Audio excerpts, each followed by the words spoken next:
Hey, what's up guys? I'm here fresh off of Coach Kyle's running challenge to talk to you guys about glute activation series. So this is something that's great to do before you go, shoot out on a run or before you start a workout. You want to activate those glutes because their primary focus and the primary function rather is on hip extension. So, getting them activated, telling the body, hey, we're getting ready to do movement and I need to use you muscle group is a great way to start. So we're gonna start off first with a couple of static exercises. And before you start these, it's always best to really focus on making sure that your pelvis is in the right position. And the reason I say that is because if we start with our pelvis in an anteriorly tilted position, anatomically you're already pulling on your hamstrings. And then when you go up into hip extension, really what you've done is you've taken the glutes off of their primary job and put it into the hamstrings. And again, being that you've tilted that pelvis forward, you're already putting them in a stretch. So one of the things you'll commonly see is people go, cramp. And that will be the reason why. So I'm gonna check my pelvis first, all right? First, I'm gonna brace my core. Inhale, exhale. As I exhale, I have that little body girdle, my core just kind of like lightly bringing and approximating and then turning on. All right, so I got a little brace in there, as if someone's gonna punch me in my gut.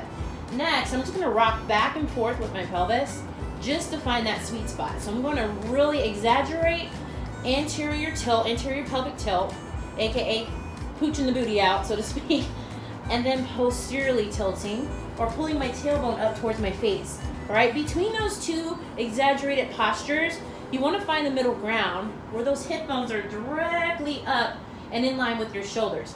Or you could err on the side of posteriorly tilting just a little bit more if you're a lordotic person such as myself. That way when you go into motion and your body naturally wants to go right back into the anteriorly tilted position, you should be able to hold neutral. Okay, so I am braced.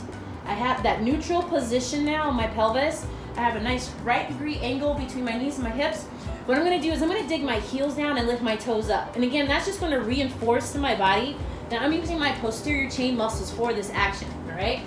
I'm gonna go right into a 30-second, time myself, a 30-second isometric glute bridge hold. So I'm going to, again, I'm still braced, my pelvis is neutral, I'm gonna squeeze my glutes and I'm gonna extend my hips up, all right? Now my goal is to get a nice straight line between my knees, my hips, and my shoulders. I'm gonna have my hands back like this and out of the way so that I'm not tempted to push and use my upper body to help me there, all right?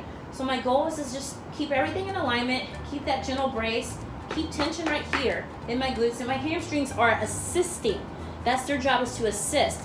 The glute's the primary mover, okay? So that's about I have 5 seconds left on that one. I'm gonna come back down. I'm gonna reset. All right, so that was a static double leg hold. Now, I'm gonna show you a static single leg hold. What I'll do is I'll divide that time in half. So again, pelvic rock, anterior to posterior tilt, brace that core, set the pelvis, set the heels, fire the glutes, push up, and now I'm gonna take one leg away, all right? So again, my goal is to still maintain that nice straight line between my knee and my hip. This one is a little more challenging because now my body weight's loaded in just one leg versus two, all right? So I'm gonna go about 15 seconds here and I'm gonna switch to the other side. If I need to adjust or I felt any shifting or anything like that in my pelvis and that control, then I'm gonna readjust it before I go back in to the opposite leg. All right, so again, once again, really trying to hold full hip extension. And I wanna mention here, that's time, I wanna mention here that when you're in hip extension, you want just that. I don't want to add my back. I don't want to get extra back bending into it because at the end of the day, my spine loves to stay in its happy neutral home, okay? All right, so that's a single leg hold. Now if I want to take that single leg hold, make it more challenging, what I can do, same setup, brace the tummy, pelvis neutral, hips up. I can come up, I can hold in a straight line like I just did. I can bring it up higher and hold. You can also swing it out to the side and hold. Now you're adding, you can hear my voice.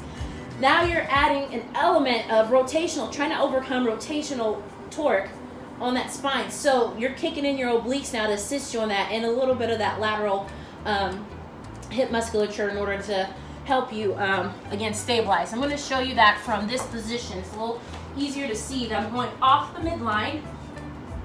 So again, hips up, extend, and out, and hold.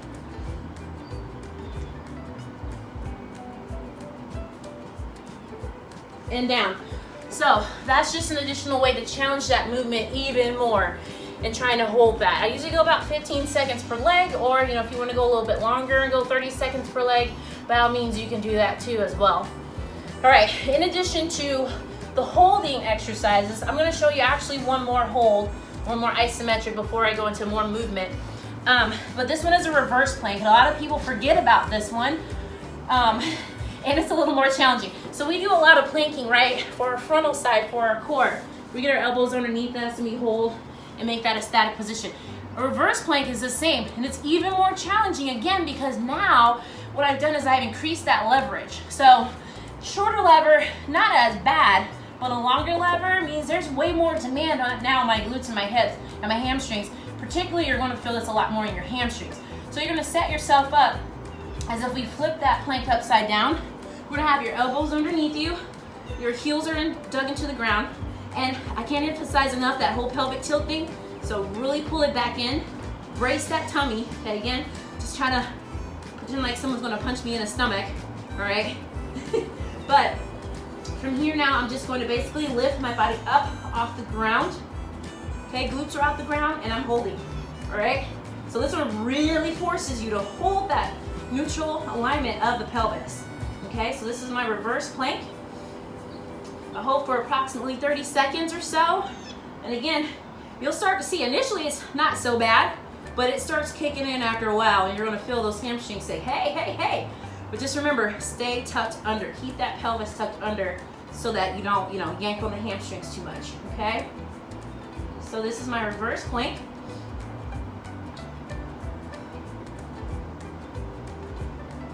All right, that's approximately 30 seconds. Okay, now I'm gonna go into a couple of dynamic moves, all right? So we'll start with your basic double leg, up, down bridge. Again, hands back to get them out the way. Check that pelvis, activate the core. Heels down, toes up to reinforce posterior chain involvement. Fire the glutes, hips up, and I just lower and press, lower and press. Every time again that I press, I'm focusing on trying to get full hip extension in a nice straight line. We say use that arm ruler. And again, I'm making sure that I'm not overdoing it and going into back extension, okay? But training the athlete here to just focus on hip flexion, hip extension, hip flexion, hip extension, and what muscle groups are the leaders, the glutes, okay, in that movement. All right, so that's your double leg. You can go for reps or for time on that one. So say like 10 to 20 repetitions, go out for your run or start your squats, or 30 seconds worth or so, go out for your run, start your lift for the day. The other thing we can do is we can now add a component of alternating the legs. So that again adds in that rotational component that you're trying to fight, you're trying to anti-rotate when you start alternating legs. All right, so here is my march now. So again, hips up nice and even. My goal is to keep my hip bones straight, all right? As I raise that right leg, don't drop, keep the hips up and alternate from side to side. Nice knee punch.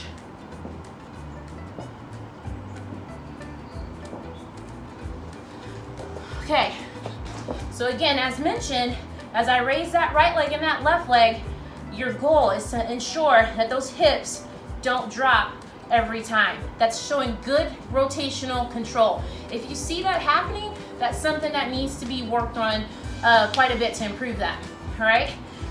Next up, I'm gonna show you some isometric hold, but opposite leg or ipsilateral leg movements, okay? So we'll start with an up-down swing.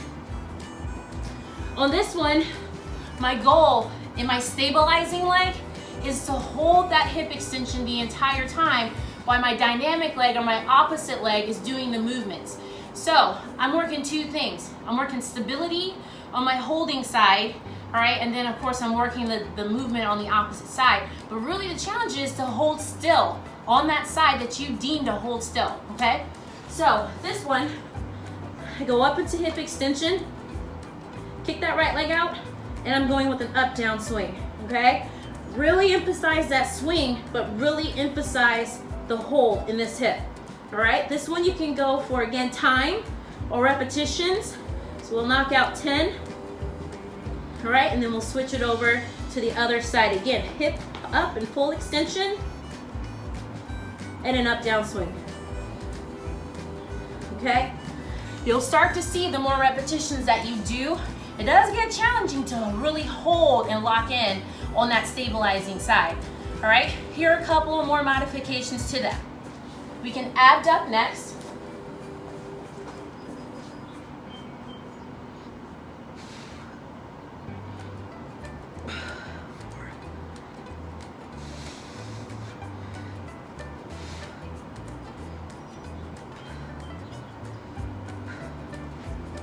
All right, that one's pretty challenging. Again, you're really, the further out that leg goes, you're really fighting to not let that stabilizing hip drop as you swing out and then pull back in.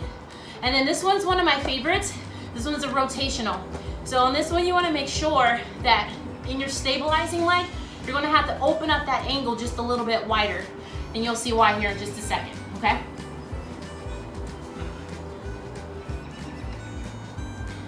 So again, hips up, take that leg high.